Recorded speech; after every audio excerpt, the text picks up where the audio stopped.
कितने बम बरस गए फलस्तीन पर, क्यों नहीं निकलते? एटमी ताकतें होने के बावजूद भी लोग तगड़ा बयान भी नहीं देते। क्यों नहीं देते? बुज़दिल है। मैदानों में एटमी बम से नहीं लड़ा जाता, ईमान की ताकत से लड़ा जाता है। तरस नहीं आता तुम्हें उन बच्चों पर? सिसकती बिलकती मखलूक पर? तो कहां है अक़वाम मुत्तहिदा की तंजीमें, और कहां है वो यूरोप जो कुत्तों और बिल्लियों के हुकूक पर तंजीमें बनाते हैं, जो जानवरों के हुकूक की बात करते हैं? वो कहां अपने दिलों में छुप गए? फलस्तीन के अस्पतालों पर बम बरसे तो तुम्हारा क्या ख्याल है? तुमसे हिसाब से नमाज रोजे कौन है? अल्लाह के बंदे तड़पते रहे और रब पूछेगा नहीं? रसूल पाक अलैहिस्सलाम ने तो फरमाया, मालिक क़यामत के दिन कहेगा, मैं जो उसकी शान के लायक है। अल्लाह फरमाएगा, मैं भूखा था, तूने खाना क्यों नहीं खिलाया? मैं प्यासा था, तूने, ये सही मुस्लिम की हदीस, मुझे कपड़ों की जरूरत थी, लाया क्यों नहीं? बंदा अर्ज करेगा, मालिक तो खाने पीने से पहनने से पाक है। तो रब फरमाएगा, वो जो तेरे पड़ोस में बंदा भूखा था, तो बंदा तो मेरा ही था ना। वो जो प्यासा तड़प रहा था, तो मेरा ही था ना। वो जिन अस्पतालों पे बम बरसते हैं, वो कौन है? वो जहां जनाजे पढ़ने को कफन मुयस्सर नहीं, वो कौन है? जब वो पूछेंगे बुला के तुमको अपने सामने, तो क्या जवाब जुर्म दोगे तुम खुदा के सामने? तुम सो रहे हो, सियासतें कर रहे हो, इलेक्शन की बातें कर रहे हो? खुदा से डरो। एक बात बड़ी ज़रूरी है, वो मैंने आपसे ज़रूर करनी है। एक आयत है कुरान पाक की, सूरत बकरा पहला सिपारा, आयत नंबर 120। अल्लाह ताला ने ना एक हद बयान कर दी। फरमाया, वलन तरदा अनकल यहूद वलन नसारा हत्ता तत्तबिया मिल्लतहुम। फरमाया, ये यहूदी और ईसाई तुमसे हरगिज़ राजी नहीं होंगे। ये कुरान है, और सादा तर्जमा तफसीर की भी ज़रूरत नहीं। ये मुआहदे कर लें, मोहब्बत के वादे कर लें, ये तुमसे राजी नहीं होंगे। कब राजी होंगे? हत्ता तत्तबिया मिल्लतहुम, यहाँ तक कि तुम इनके दीन की पैरवी करने लग जाओ। मेरा जब पहली दफ़ा पासपोर्ट बना तो मैंने सारा पढ़ा, किताबें पढ़ने का शौक था शुरू से। उसके हर सफ़े पे लिखा है कि सिवाय इसराइल के, यानी आप पूरी दुनिया में ये सबज हिलाली पासपोर्ट लेके जा सकते हैं, खबरदार इसराइल आप ये पासपोर्ट लेके नहीं जा सकते। यानी इतनी नफरत किसी मुल्क से कि उस पर लिख के छाप दिया हर सफ़े पर कि ये पासपोर्ट सिवाय इसराइल के हर मुल्क के लिए कारामद है। मेरा सवाल है अरब के उन लीडरों से जिन्होंने इसराइल के साथ मुआहदा किया, मुझे बताओ, तुम्हें फलस्तीन की बेटियां भूल गई ना सारी की सारी? तुम्हें वो माँ भूल गई ना जो मस्जिद अक्सा के दरवाजे पे खड़ी होकर चीखें मारती थी और कहती थी, कोई अली को खबर करो कि मेरी बच्चियां कैद में हैं? वो भूल गई? तुम्हें वो बहन भूल गई ना जिस पर शराब की बोतल उंडेलते थे इसराइल के फौजी? वो आपको अभी भी वीडियो मिल जाएगी। वो उंडेलते थे शराब की बोतल, उसे पकड़ते थे, दस्त दराजी करते थे, और वो बेटी कहती थी, या रहमतल लिल आलम। भूल गया तुम्हें वो सारा कुछ? तुमने 1 मिनट लगाया, और तुम मुआहदा किससे करवा रहे हो? अमेरिका के सदर से। इतना जुल्म किया तुमने, इतना कातिल के साथ मुआहदा। क्या समझते हो फलस्तीन वालों का कोई वाली वारिस नहीं? सुनो, मेरे रसूल करीम सल्लल्लाहु अलैहि वसल्लम ने फरमाया, मेरा कोई मालदार उम्मती दुनिया से चला जाए, पैसे जायदादें छोड़ के जाए, तो उसकी औलाद में बांट देना, लेकिन अगर उसके जिम्मे कर्जा हो तो मेरे पास आ जाना, मैं अपने उम्मती का कर्ज अदा करूंगा। जिसका कोई वारिस नहीं होता, मदीने वाला उसका वारिस होता है। मैं कर्ज दूंगा अपने उम्मती का। क्या समझते हो फलस्तीनी लावारिस है? सुबह कयामत नबी पाक तुमसे सवाल करेंगे, तुम्हें अल्लाह के हुजूर हाजिरी देनी है। क्यों नहीं सुलह करता इसराइल फलस्तीन के साथ? लबनान के साथ दोस्ती क्यों नहीं करता? शाम सारा कट गया इसराइल की वजह से। आज तुम्हें ख्याल आया उनके साथ मुआहदा करने का? हमें सबक पढ़ाते हो, खुदा से डरो। और फिर इकबाल कहते हैं, मुसलमानों से मायूस ना होना, हुक्मरानों से ज्यादा उम्मीदें भी ना लगाना। वो जो छोटे छोटे लोग निकले थे ना सहरा से, बज़ाहिर गरीब थे, बज़ाहिर उनके पास माल नहीं था, वो खालिद बिन वलीद जैसे, वो साद बिन अबी वकास जैसे, बज़ाहिर उनके पास ज्यादा असला नहीं था। इकबाल कहने लगे, मायूस ना होना, ये नहीं कहना बन कुछ नहीं सकता। फरमाने लगे, रात मैंने सुना है फरिश्ते आपस में बातें कर रहे थे। वाह इकबाल, तेरा भी अंदाज कितना निराला है। कहने लगे, रात फरिश्ते आपस में बातें कर रहे थे, मैंने सुन ली हैं। भला वो क्या कह रहे थे? ये सारे लोग ना खालिद बिन वलीद, साद बिन अबी वकास, ये सहरा के रहने वाले थे, और उस वक़्त की सबसे सुपर पावर रोमा कहलाती थी। उलट पुलट के रख दी सारी रोमी सल्तनत। तो इकबाल कहने लगे, रात फरिश्ते आपस में बातें कर रहे थे कि सुना है पाकिस्तान के, हिंदुस्तान के मुसलमान जवान मायूस हो गए, कहने लगा ना मायूस होना, निकल के सहरा से, जिसने रूमा की सल्तनत को उलट दिया था, निकल के सहरा से। गर्मी देखो इस शेर की, वलवला देखो इस मर्द का जो मुसव्वरे पाकिस्तान है, निकल के सहरा से जिसने रूमा की सल्तनत को उलट दिया था, सुना है मैंने ये कुदसियों से, वो शेर फिर होशियार होगा। वो कल बातें कर रहे थे कि बहुत सारे उनमें से फिर जाग गए और बड़ी जल्दी वो भलाक बनाएंगे। सुना है मैंने ये कुदसियों से कि वो शेर फिर होशियार होगा, वो आएगा मैदान में, निकलेगा और इंशाअल्लाह यही चिराग जलेगा तो रोशनी होगी। इंसान ज़िंदगी में जब जद्दोजहद करता है, कोशिश करता है, वो बहुत सारे दुनियावी असबाब इख्तियार करता है। जितनी अक्ल अल्लाह ने दी होती है उस अक्ल का भी वो इस्तेमाल करता है, कोशिश करता है कि कुछ अचीव कर सके ज़िंदगी में, कुछ मकासद का हुसूल उसे मुयस्सर आए। अज़ीज़ भाइयों, एक बात अपने जहन में अच्छी तरह बिठा लें और लिख लें कि ज़िंदगी में जो किसी बंदे को कामयाबी हासिल होती है वो रब ताला की मदद से हासिल होती है। अगर रब ताला मददगार हो तो फिर कोई चीज़ भी रास्ते में रुकावट नहीं बनती, और अगर मालिक करीम को मंजूर ना हो तो इंसान बेहतरीन सियासतदान हो, अच्छा एडमिनिस्ट्रेटर हो, उसका ज़हन बड़ी वुसअत रखता हो, बड़ी अच्छी प्लानिंग करना जानता हो, सारा कुछ हो, तो बंदा नाकाम हो जाता है। मुसलमानों को जितनी कामयाबियाँ मिली उनका पस मंज़र सिर्फ इतना था कि अल्लाह तबारक व तआला ने अपने बंदों की मदद फरमाई। और अब ताला ने कुरान मजीद में इस हकीकत का बयान किया, फरमाया बलिल्लाहु मौलाकुम, फरमाया बल्कि अल्लाह तुम्हारा मौला है, वहुव खैरुन नासिरीन, और वो बेहतरीन मददगार है। वो जो रब तुम्हारा मौला है वो बेहतरीन मददगार है। और अगर वो मदद करे तुम्हारी, सूरह आले इमरान में आगे जाके इरशाद फरमाया अगर अल्लाह मदद करे तो फिर तुम पर कोई गालिब नहीं आ सकता, और अगर वो तुम्हारी मदद छोड़ दे तो फिर कोई तुम्हारी मदद कर सकता, कोई मदद नहीं कर सकता। बदर की जंग भी और फतेह मक्का भी रमज़ान मुबारक में हुआ है। मैं दोनों पर गौर कर रहा था तो एक नया मजमून मेरे जहन में आने लगा। बदर की जो जंग है उसमें भी एक अजीब इनकलाब आया है कि 313 ने 1000 से मुकाबला किया, और जिन 1000 से मुकाबला किया वो असलहे से लैस थे, और ये जो 313 हैं इनके पास 6 जिरहें, 8 तलवारें, चंद घोड़े। लेकिन अल्लाह ने कामयाबी दी तो खुद रब ने बयान किया किस तरह दी, फरमाया वलक़द नसरकुमुल्लाहु बिबदरिन व अंतुम अज़िल्ला। वो कामयाबी इस तरह मिली है कि रब ने तुम्हारी मदद की थी, तुम तो कमज़ोर थे, अल्लाह ने बदर में तुम्हारी मदद की, तुम जीत गए। वलक़द नसरकुमुल्लाहु बिबदरिन व अंतुम अज़िल्ला, अल्लाह ने बदर में तुम्हारी मदद की, तुम तो कमज़ोर थे। फिर फतेह मक्का नसीब हुई तो उसमें भी बेहतरीन मनसूबाबंदी नबी पाक अलैहिस्सलाम ने फरमाई, बेहतरीन हिकमत अमली हुजूर ने अपनाई। लेकिन हमें जो अल्लाह रसूल ने बात समझाई वो क्या है, इज़ा जा नस्रुल्लाह वल फतह, फरमाया जब अल्लाह की मदद आई और फतह नसीब हो गई। ये अल्लाह ने मदद फरमाई तुम्हारी, यहाँ भी फतेह मक्का भी अल्लाह की मदद से, जंगे बदर भी अल्लाह की मदद से। वो जो मदद है अल्लाह ताला की, जब वो हम ये करते हैं कि हम अपनी सारी ज़िंदगी सियासत की नज़र करते हैं। हमारी सियासत सिर्फ मुल्क में नहीं होती, हमारी सियासत ख़ानदान में भी होती है, हम घर के अंदर भी सियासत करते हैं। हम किसी ख़ास तरीके से लोगों को अपने पीछे चलाना चाहते हैं, हम एक ख़ास उसलूब इख्तियार करते हैं कि लोग हमारे पीछे चलें। उसका नुकसान हमें ये होता है कि सियासत जो होती है ये शतरंज के हेर फेर की तरह होती है, तो इसके राज बड़ी जल्दी खुलने लग जाते हैं। पता चल जाता है कि बंदा मुखलिस नहीं था, सियासत कर रहा था, तरीके सलीके से इसने जोड़ के रखा हुआ था। हम हर जगह सियासत के बलबोते पर चीज़ों को लेकर चलना चाहते हैं, सियासतें नाकाम हो जाती हैं, सियाने सियाने लोग फेल हो जाते हैं। बचता सिर्फ वही है जिसके पीछे रब ताला की मदद शामिल हाल होती है।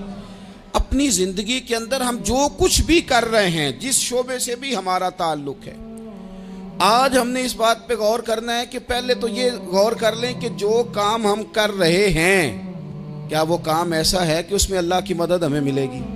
अगर आप कोई माज़अल्लाह नाजायज़ काम कर रहे हैं, फेले हराम का इर्तिकाब कर रहे हैं तो उसमें तो मदद इलाही आएगी नहीं। पहले तो ये देखें जो कर रहे हैं वो काम मदद इलाही वाला है, और अगर अल्लाह ताला की मदद वाला वो काम है फिर उस पर गौर करें कि क्या हमने मालिक से मदद का सवाल किया है, हमें मदद मुयस्सर आ रही है। वो मैंने बुजुर्गों से एक बात सुनी थी, वो बड़ी याद रह गई। वो फरमाया करते थे काबिलियत भी बड़ी चीज़ है लेकिन कबूलियत सबसे बड़ी चीज़ है। काबिल होना भी बड़ी बात है लेकिन ज़्यादा बड़ी बात यह है कि उसकी बारगाह में कबूल भी है कि नहीं। अपनी ज़िंदगी में अल्लाह की मदद की तरफ बढ़ें, मालिक की मदद का हुसूल इख्तियार करने की कोशिश करें, अल्लाह के साथ अपने आप को जोड़ें। अगर अल्लाह की मदद नसीब हो, ये जो हम जितना डरते रहते हैं, सहमे रहते हैं, परेशान रहते हैं कोई क्या कर देगा, हमारे यहाँ ना हर शोबे में माज़अल्लाह एक माफिया है, इल्ला माशाअल्लाह। वो माफिया कहता है मेरे साथ मिलोगे तो मैं चलने दूंगा वरना मैं नहीं चलने दूंगा, मार्केट में आ ही नहीं सकता फलाना बंदा क्योंकि यहाँ हमारा कब्जा है। और मेरे भाई फिर बहुत सारे लोग जिनकी नीयतें और इरादे बड़े अच्छे होते हैं शुरू में, वो भी उस माफिया का शिकार हो जाते हैं और उनके रंग में रंग जाते हैं। याद रखना, किसी शख्स की ब्लैकमेलिंग का कभी शिकार ना होना, कभी किसी की मीठी और मुसज्जा मुकफ़ा बातों का शिकार ना होना। कोई क्या कर सकता है अगर अल्लाह मददगार हो तो। जिसको रब करीम उठाना चाहे उसे कोई गिरा सकता है। हम ये डरे डरे सहमे परेशान फैसला करने की ताकत नहीं, मुझे चलना चाहिए कि नहीं, उठना चाहिए कि नहीं, करना चाहिए। उठ बांध कमर क्यों डरता है, फिर देखो खुदा क्या करता है। हज़रत अब्दुल्ला इब्न अब्बास फरमाते हैं मेरे नबी पाक अलैहिस्सलाम ने मेरी तरबियत फरमाई, हुजूर ने मेरी तरबियत फरमाई। और महबूब पाक अलैहिस्सलाम ने फरमाया अब्दुल्ला याद रखना, ये नौजवान दोस्त मेरी बात लिख लें, परेशान लोग मेरी बात लिख लें, जिनके पास कुव्वत फैसला नहीं वो इस बात को लिख लें। हज़रत अब्दुल्ला इब्न अब्बास फरमाते हैं मेरे नबी पाक अलैहिस्सलाम ने मुझसे फरमाया था अब्दुल्ला सुन, अगर सारी दुनिया मिल के तेरा कोई नफा करना चाहे कर नहीं सकती जब तक मेरे रब की रजा ना हो। और फरमाया सारी दुनिया मिल के तेरा कुछ बिगाड़ना चाहे तो अब्दुल्ला बिगाड़ नहीं सकती जब तक रब करीम की हिकमत का तकाजा ना हो। लोगों से डरना, लोगों की तरफ देखना, माहौल देख के अपने राह का तयन करना, हर बंदे के ख्यालात के मुताबिक ढलने की कोशिश करना, फलाना ना नाराज हो जाए, फलाना ना नाराज हो जाए, वो जिसने होना हो जाए, बस रब रसूल नाराज ना हो। अपनी जिंदगी में अपने मालिक को मौला जान के, बलिल्लाहु मौलाकुम, अल्लाह तुम्हारा मौला है, वहुवा खैरुन नासिरीन, वो बेहतरीन मददगार है। तवज्जो जब भी करें रब की जानिब करें, अपने दिल का किबला दुरुस्त रखें, सोचों के जाविये सीधे रखें। मेरे भाई मालिक जब बंदोबस्त कर दे ना, जब मालिक बंदोबस्त कर दे फिर ऐसा बंदोबस्त करता है कि लोगों के पास ना चारा नहीं रहता। हजरत मरियम रज़ियल्लाहु ताला अन्हा पाकबाज थी, मस्जिद में रही थी, पर मालिक की हिकमत के तकाजे बड़े अजीब है ना। फिर जनाब मरियम को अल्लाह ताला ने बगैर शौहर के औलाद अता कर दी। ये बात ही ऐसी थी, वो किसी ने कहा था कि मखलूक तो फनकार है इस दर्जा के पल भर में, संगे दरे काबा से भी असनाम तराशे, तुम कौन हो क्या चीज़ है दागे कबाबी। लोगों ने तो मरियम पे भी इल्ज़ाम तराशे। तो लोगों ने कहा किधर से ले आई बच्चा, तेरा बाप तो ऐसा नहीं था, कहां से ले आई। अल्लाह करे मैं आपको समझा सकूं, जरा अपने आप को वहां खड़ा करें कि एक पाक बाज औरत, पाक बाप की बेटी, तैयब माँ की बेटी और अल्लाह के घर में परवरिश पाने वाली खातून, एक वो वक्त और एक ये वक्त कि उस औरत को कटहरे में खड़ा करके पूछा जा रहा है कि माज़अल्लाह तेरी गोद में बच्चा जायज नहीं है, कहां से लाई है। अब खुद से सफाइयां बंदा कितनी को दे, कितनी को वजाहतें करे।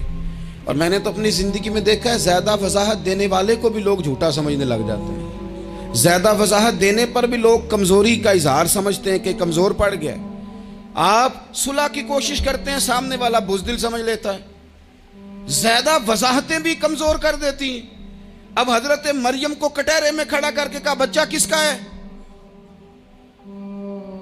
तो फिर खुदा बंदोबस्त जब करे, अल्लाह जब मददगार हो, तो फिर हजरत मरियम की गवाही दरख्तों से नहीं दिलवाई उसने, पत्तों से नहीं दिलवाई, फिर फरिश्ते नहीं भेजे। हजरत मरियम कहने लगी मुझसे ना पूछो, वो जो पंगूड़े में है उसी से पूछ लो, उनसे पूछो ना, वो कौन है पूछ लो, उनसे कर लो सवाल। उन्होंने कहा पंगूड़े में चंद दिनों का बच्चा, ये जवाब देगा? मददगार था रब। उनकी बरात का ऐलान करना था मालिक ने, और जब मालिक ऐलान कर दे, जब मालिक तेरी सफाई देना चाहे, जब मालिक तुझे दुनिया के सामने निखारना चाहे, तो पंगूड़े में लेटे हजरत ईसा बोल के कहने लगे इन्नी अब्दुल्ला आतानी अल किताबा, फरमाया मैं अल्लाह का बंदा हूं, रब ने मुझे किताब अता करके नबी बना के दुनिया में भेजा है। मैं अल्लाह का बंदा हूं, किताब लेके आया हूं, नबी बन के आया हूं। फिर पंगूड़े से ऐलान हो गया, फिर बच्चा बोल पड़ा। और ये एक दफा नहीं बात हुई, ये बनी इसराइल में एक जुरैज नाम के शख्स भी थे जो नमाज पढ़ रहे थे। बाज ने लिखा है नफल नमाज थी, अम्मा ने पुकारा तो आए नहीं, तो माँ के मुंह से निकल गया तू इतनी देर तक मरेगा नहीं जब तक किसी बेहया औरत का मुंह ना देख ले। तो वो इबादत गुजार थे, लेकिन लोगों ने उनकी इबादत, रियाजत, परहेजगारी को नहीं देखा। बस एक औरत को भेज के इल्ज़ाम लगवा दिया। वो औरत आया जाया करती थी, अब आ जाती हैं औरतें, मसला पूछने की नीयत से भी आ जाती हैं। माहौल में कुछ जगह ऐसी भी हैं जहां औरतें दम कराने के बहाने आ जाती हैं। वो खातून आती जाती थी उस खानका पे, आस्ताने पे, ये बुखारी में मौजूद है, पर उसने कहा मेरी गोद में जो बच्चा है ये इन्हीं का है। मुझे बताएं कैसे बंदा वजाहत दे। हालात खराब हो गए, लोग कुटिया जलाने लगे, माहौल और तरह का बन गया। मेरे नबी पाक अलैहिस्सलातु सलाम फरमाते हैं फिर उस रब के बंदे ने कहा मालिक तू करीम है, तेरी मशीयत का तकाजा आया जो मेरी माँ ने जुमले बोले थे, पर अब मैं वजाहत देने के काबिल नहीं रहा, अब तू ही करम करेगा तो दरवाज़ा खुलेगा। तो वो चंद दिनों का बच्चा पंगूड़े में बोल के कहने लगा मैं इस दरवेश का नहीं, मैं तो फलाने चरवाहे का बच्चा हूँ, वो जो बकरियां चराता है। रब की मदद को पुकारें, अपने साथ अपने मालिक की मदद को शामिल करें, थोड़े रिस्क पर भी गुजारा अच्छा होने लग जाएगा। सारे लोग आपको गिराने की तदबीरें कर रहे होंगे और मालिक आपको इज्जतें अता फरमा देगा, उसकी बारगाह से हिकमत का तकाजा और हो जाएगा। हमने सारी जिंदगी लोगों को राजी करने में गुजार दी, सारी जिंदगी बुढ़ापा आ गया बच्चों को पालते, और बच्चों ने आखिरी उम्र में कह दिया अब्बा अगर कोई ढब का काम कर लेते तो आज हमारे दिन भी फिर न जाते। सारी जिंदगी गुजार दी बहन भाइयों को राजी करने में, सारी जिंदगी गुजार दी जिम्मेदारियां उठाने में। उनको 99 दफा दिया, एक दफा नहीं दिया तो उन्होंने कह दिया तूने तो कभी दिया ही नहीं, तू था ही नहीं। सारी जिंदगी मोहल्लेदारों, इलाके वालों को राजी करने में गुजार दी।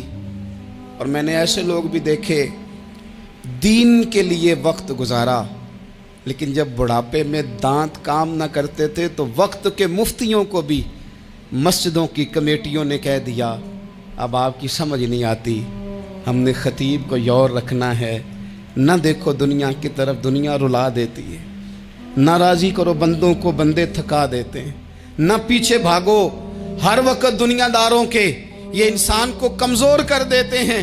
वो तो करीम ही बड़ा है, 2 आंसू ज़मीन पर बाद में गिरते हैं, बंदे के गुनाह सारे पहले माफ़ फरमा देता है। अल्लाह की मदद का हुसूल, अपने मालिक की मदद की तरफ बढ़ना, आपको बदर की जंग भी यही दरस देगी, आपको ओहद का मैदान भी यही सबक देगा, फतेह मक्का भी यही सबक देगा। मेरे दोस्तों, जब रब मदद फरमाए, जब अल्लाह मददगार बने।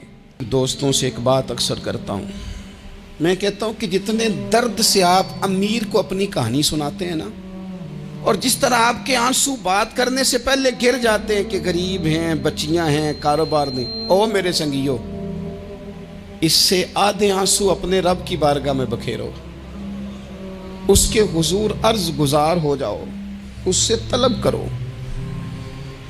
एक वक्त इंसान पर जिंदगी में ऐसा आता है कि उसे यूं महसूस होता है कि मेरा साया भी जरा सा पीछे हट गया है, उसे यूं लगता है कि मैं किसी सहारे पे हाथ डालता हूं तो वो भाग जाता है मुझसे।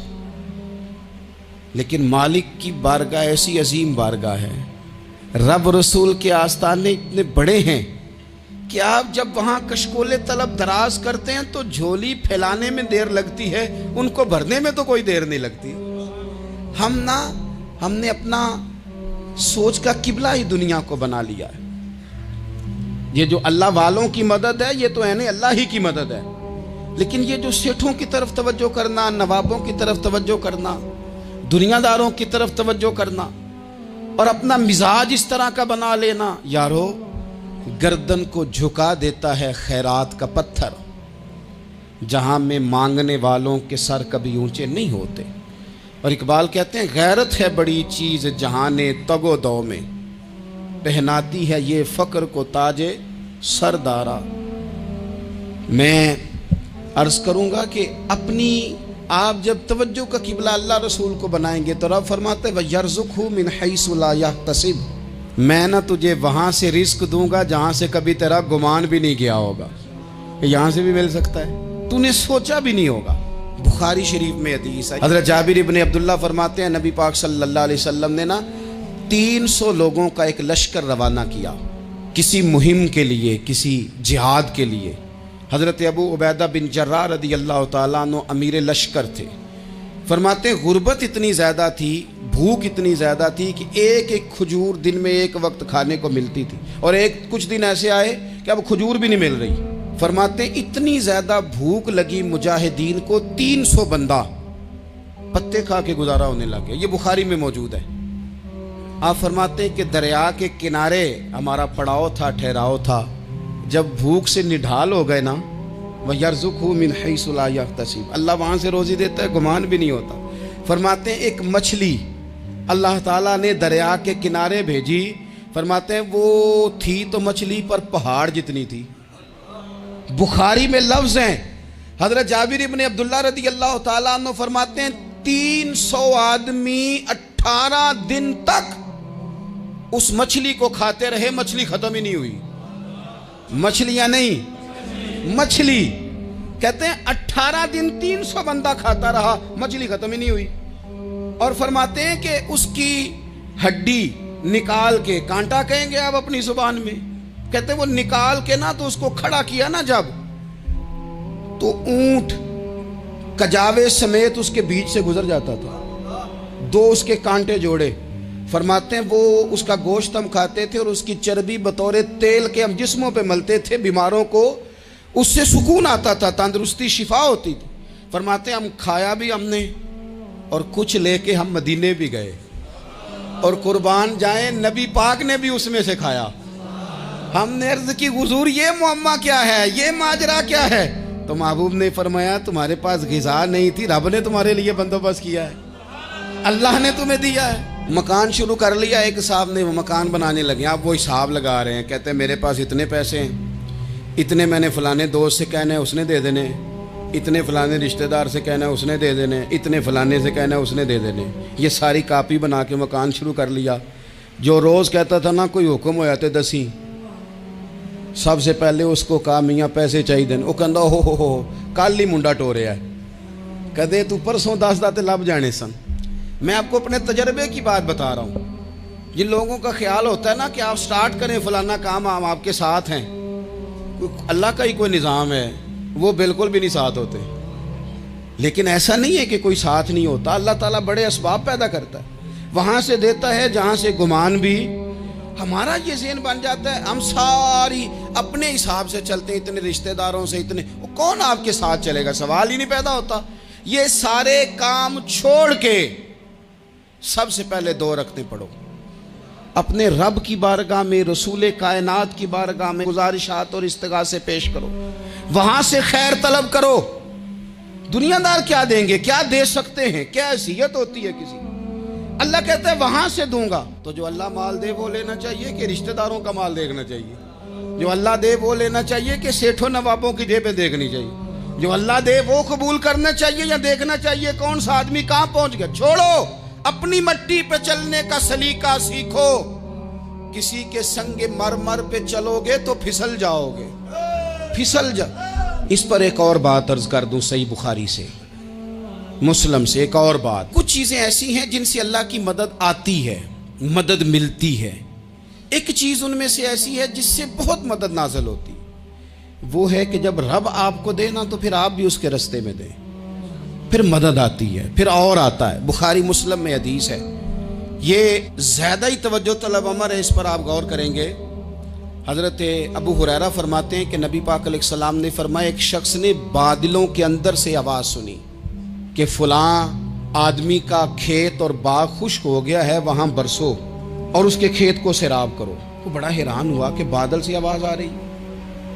फिर उसने देखा कि एक पहाड़ी पर बारिश हुई, वो बादल वहाँ बरसा, फिर नालियों से होता हुआ पानी एक तरफ चला। तो जिसने आवाज़ सुनी थी, हुजूर बयान कर रहे हैं, वो भी पीछे पीछे चला कि पानी किधर जा रहा है। उसने जाके देखा कि एक मकाम पे एक बाग को वो पानी लग रहा है और एक आदमी वो पानी लगा रहा है। उसने उससे पूछा, तेरा नाम क्या है? उसने कहा क्यों? कहने लगा बता ना। उसने नाम बताया तो कहने लगा, यही तो वो नाम है जो मैंने बादलों के अंदर से सुना है कि फलां के खेत को पानी दे दो। उसने कहा, यार तू क्या अमल करता है कि स्पेशल तेरे लिए बारिश बरसे?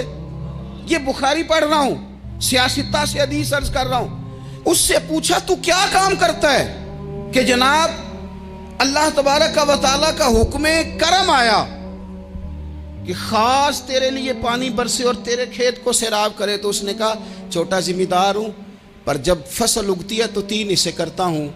एक हिस्सा अपने बाल बच्चों पे, बहन भाइयों पे खर्च करता हूं, एक हिस्सा पूरा, और एक हिस्सा दोबारा काश्तकारी पे लगाता हूं, और तीसरा हिस्सा खालिस मैंने मिस्कीनों, यतीमों और गरीबों के लिए रखा हुआ है। वो जो तीसरा हिस्सा, अल्लाह करे आप समझे, वो रब के बंदों पे तीसरा हिस्सा खर्च करता है ना, तो करीम मालिक ने फरमाया, जहां से गरीब का हिस्सा जाता है वो खेत खुश्क नहीं रहना चाहिए। वो जहां से मिस्कीन रोटी खाते हैं वो खुश्क ना रहे। जहां से यतीमों को कुछ आता है कहीं उसकी फसल रह ना जाए। मैं और आप भी अगर अपने माल में मिस्कीनों, यतीमों, गरीबों के हिस्से रख लेंगे तो फसलें खुश्क नहीं रहेंगी, उनके अंदर ताजगी आएगी, नूर आएगा, करम आएगा, खास कर खुदा की रहमत बरसेगी।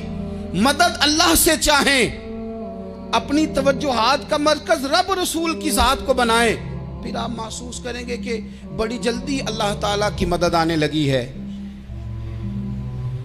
कभी आप सिर्फ कह देना मेरा रब मेरे साथ है, इस लफ्ज में इतनी ताकत है कि दुश्मन वैसे ज़ेर हो जाता है। जिंदगी में किसी से भी लड़ाई हो, अच्छी तरह सोच लें कि अल्लाह उस तरफ है या इस तरफ है।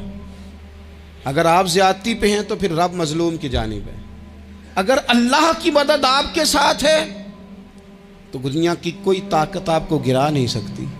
और अगर आप मजलूम के मुकाबले में जालिम बन के आप खड़े हो गए हैं और आपने रवैया वो इख्तियार किया है कि जिसमें मदद नहीं आएगी, तो फिर याद रख लें कि आप कोई भी हैं, कहां भी हैं, आप कमजोर हैं। ताकतवर थे इब्तदाए इस्लाम में, जाहिरी ताकत थी कुफारे मक्का के पास, वो डंडों से मारते थे गरीबों को, उनके हाथों में डंडे थे, पर खुदाई ताकत इन मजलूमों के साथ थी। साहिब जुरकानी ने लिखा है, हजरत जुनैरा रदी अल्लाह ताला अन्हा एक लौंडी हैं, गरीब हैं, माड़े दा की काम मोहम्मद नस जाना या रोना, गरीब सादी बीबी और लौंडी कनीजा, एक मुशरक की कनीजा थी, इन्होंने कलमा पढ़ लिया। वो डंडों से मारता, दुर्रों से मारता, तकलीफ देता। हजरत जुनैरा रदी अल्लाह ताला अन्हा को इतना मारा, इतना मारा। अब आप एक और पहलू पर भी गौर करें, मार भी पड़ रही है पर खुदा इधर ही है, अल्लाह की मदद इधर ही है। रब कहता है कि पहले तू सब्र करना, इन्नल्लाह मास साबिरीन, तू सब्र करेगा तो फिर रब की मैयत मिलेगी। जरा ठहरना, तू थोड़ा डटना। इन्नल्लज़ीना क़ालू रब्बुनल्लाहु सुम्मा इस्तक़ामू ततनज़्ज़लु अलैहिमुल मलाइका, तू कह अल्लाह मेरा रब है, फिर तू पहले डट, पहले तूने डटना है। सुम्मा इस्तक़ामू, जो डट गया, ततनज़्ज़लु अलैहिमुल मलाइका, डटने वाले के लिए मदद आती। पहले थोड़ा ठहरना पड़ता है, पहले थोड़ा सब्र करना पड़ता है, हौसला करना पड़ता, उसके बाद मदद आती। मार पड़ रही है, मारा जा रहा है। हजरत जुनैरा को उनका मालिक जो है, जाहिरी आका, वो मार रहा है। ये कनीजा है, इतना मारा, इतना मारा उनकी बिनाई चली गई, नजर आना बंद हो गया। अबू जहल आया और कहने लगा, सुनैरा देखा ना हमारे बुत तेरी आंखें ले गए, माज़अल्लाह, लातो मनात हमारे बुतों ने तुझे अंधा कर दिया। अब ऐसा नहीं है कि बीबी रोती जा रही है, रोती जा रही है, मायूसी मायूसी, माज़अल्लाह, परेशानी, गरीबी बड़ी है, पूछने वाला कोई नहीं, ये बातें नहीं। क्या जुमले हैं खातून के, क्या लफ्ज हैं। अबू जाल ने तंजिया कहा, माज़अल्लाह, कहने लगा देखा ना हमारे बुतों ने तुझे अंधा कर दिया।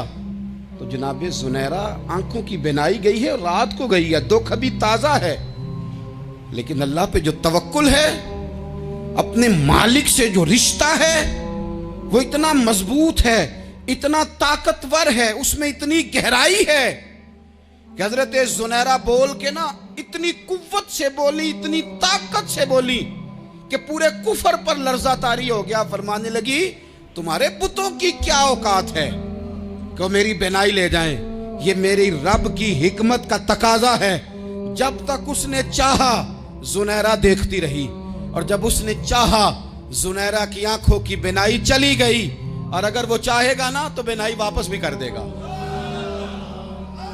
अगर हो ज़ौक़े यकीन पैदा तो कट जाती हैं जंजीरें, अगर वो चाहेगा तो बिनाई आ भी जाएगी।